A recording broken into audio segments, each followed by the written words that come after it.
After the fall of Saigon in April 30, 1975, more than 500,000 Vietnamese refugees have relocated to the United States. Many crowded onto unstable fishing boats and floating platforms made of tires and thin metal.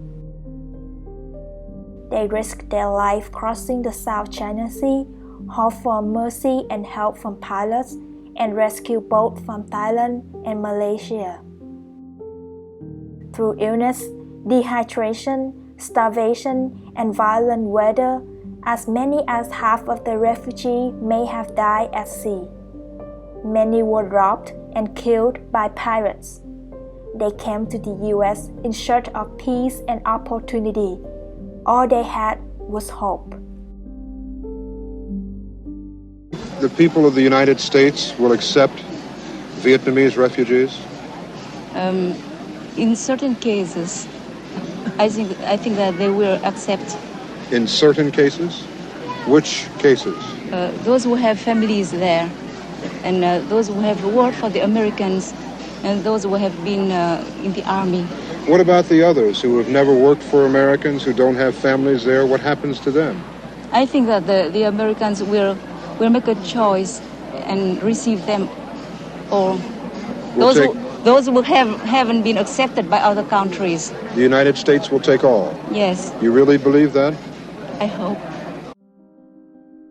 After 100,000 refugees who settled in Texas after the Vietnam War, many of them gathered along the Gulf Coast.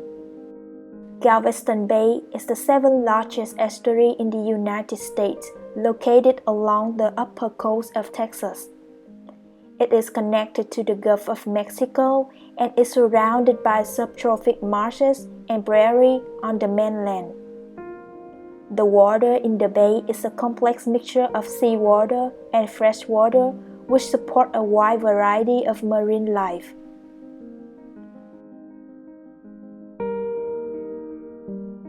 Drawn by the mild weather that was familiar to Vietnamese people when they were in Vietnam, with a hook and line, with the heart blend of hope and enthusiasm to have a better life for their children, they entered the local fishing industry. However, they had one more border to cross, and this time was harder, human border. Those bigger catches didn't sit well.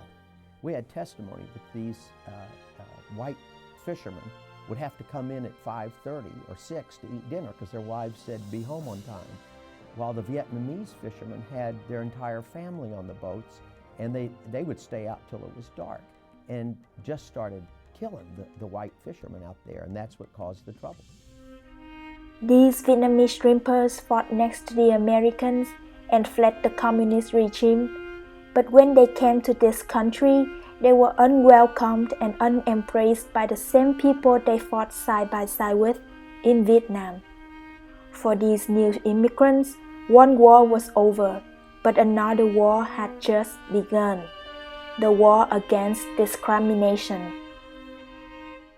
Some white shrimpers invited the Klan to threaten and chase Vietnamese shrimpers, cut off their living sources. The Ku Klux Klan, or simply the Klan, is the name of three distinct movements in the United States that have advocated extremist reactionaries such as white supremacy, white nationalism, and anti-immigration. Historically, the KKK used terrorism, both physical assault and murder, against groups or individuals whom they opposed. They had military in Texas, and they were everywhere. The leader of the KKK at that time named Louis Beam. He was a very smart guy. He commanded his people to set fire on the boats of Vietnamese shrimpers. He issued policy throughout the organization and threatened the Vietnamese community. They destroyed what would not belong to them. They took away the rice bowl of poor Vietnamese shrimpers. Events got bad enough to attract national attention. For instance, you have native Texans attacking and burning Vietnamese shrimp boats. and clan members would get involved, and they would parade around the city of Seadrift and also Seabrook. And it took the typical cowardly Klan approach. There were calls threatening children. There were shots fired at one point at a boat, across the bow of a boat. They burned a couple boats, as I say. In response to the threat, Vietnamese Shrimpers organized and established the Vietnamese Fishermen Association, led by Nguyễn Văn Nam, a former member of South Vietnamese Army. Representing the group was prominent Alabama civil rights attorney Morris D., who had drawn national attention for his work with the Southern Poverty Law Center, an organization he co-founded in 1971. On April 16, 1981, these filed a wide-ranging lawsuit on behalf of the Vietnamese fishermen against the Klan, Binh, and various other Klansmen. The Vietnamese fishermen sought a court order to prevent the Klan's threatened campaign of intimidation and violence during the 1981 shrimping season. The judge assigned to the case, Gabrielle Kurt McDonald, had been appointed by President Jimmy Carter in 1979. She was the first African American in Texas and the third African American woman in the nation to serve in the federal judiciary.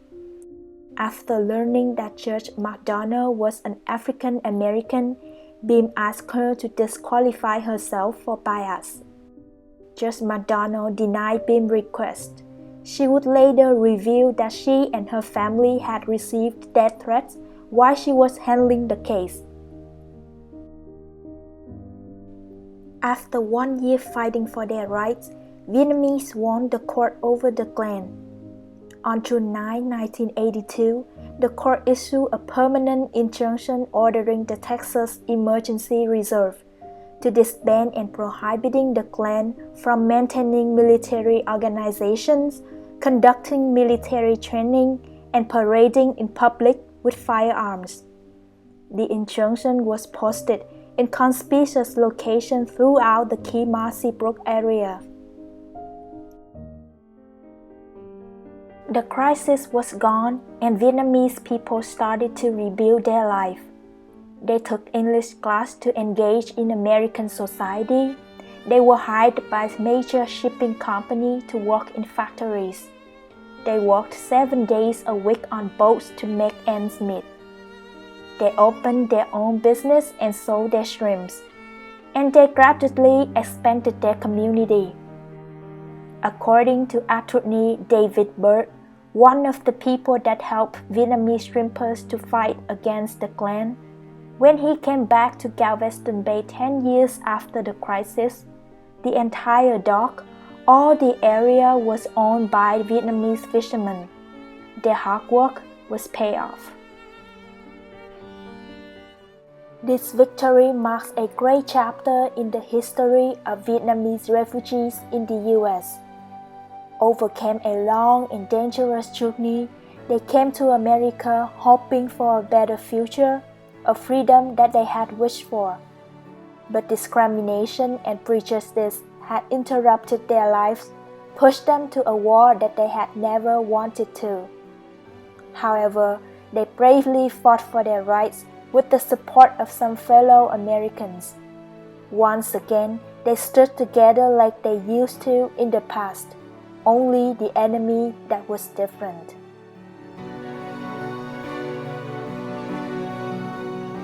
Refugee history will always recall the journey to freedom of Vietnamese boat people. But with the Shrimpers in Galveston Bay, they will never forget the day they won back their justice. History forms and builds the present. It was painful and covered by loss and darkness, but it is history that makes them stronger than ever. After 30 years, they have built a strong and tight community right at the place that unembraced them. They stand on the boats that were fired and broken.